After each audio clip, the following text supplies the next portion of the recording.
Hello everyone. We are going to compare the second ionization energy for the elements found in 13th group, that is boron family elements. First and foremost thing, we should all know that second ionization energy is always greater than first ionization energy. Because when we talk about second ionization energy, we are basically taking out electrons from a unipositive cation, and we know that the effective nuclear charge of a cation is always greater than the effective nuclear charge of its parent atom, and ionization energy is always directly proportional to effective nuclear charge. Hence, the second ionization energy is always greater than the first ionization energy, whatever may be the element, whatever may be the case. Now, if we talk about the second ionization energy of boron family elements, then just see the values. The second ionization energy of boron is 2427 kilojoules per mole, that of aluminum is 1817, gallium is 1979, indium is 1821, and thallium is 1971 kilojoules per mole. All values are in kilojoules per mole. Now, there is no need to learn the values.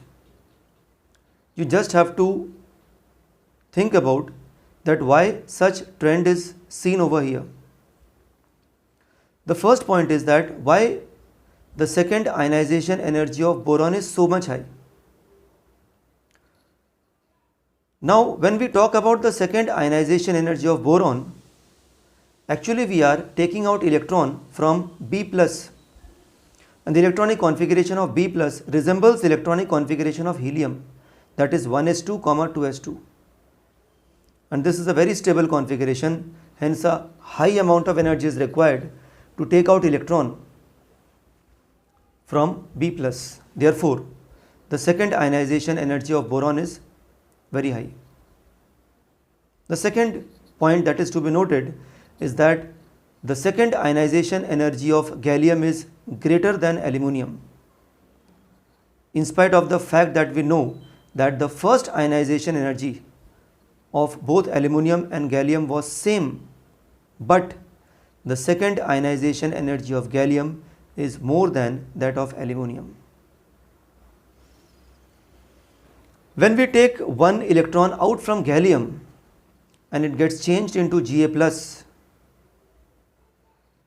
then the electronic configuration of Ga plus becomes 4s2, 3d10, 4p0, and that of aluminum is 3s2.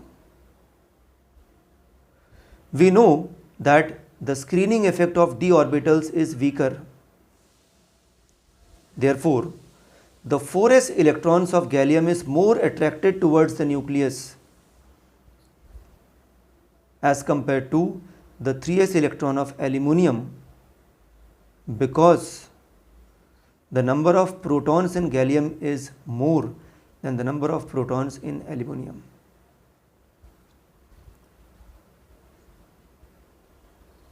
This is a very important point that is to be noted, that more energy is required to take out electron from Ga plus as compared to take out electron from Al plus.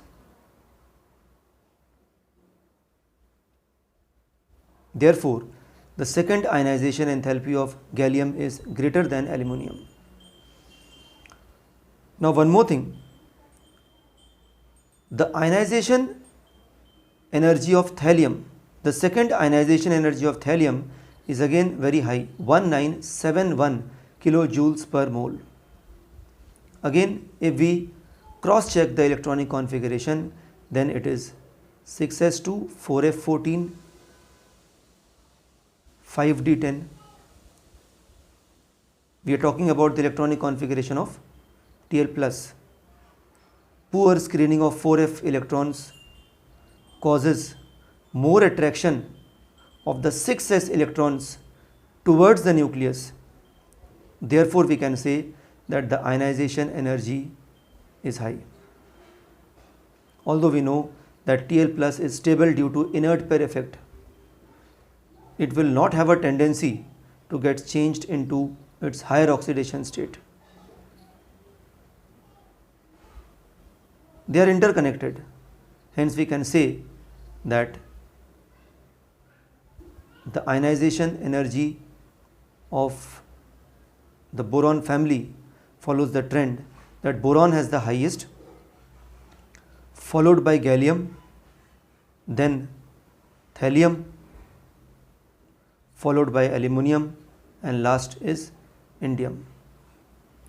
You need not learn the values. Only two things are important, that the second ionization energy of boron is very high and the second ionization energy of gallium is higher than aluminium, in spite of the fact that the first ionization energy of both aluminium and gallium was same. Thank you.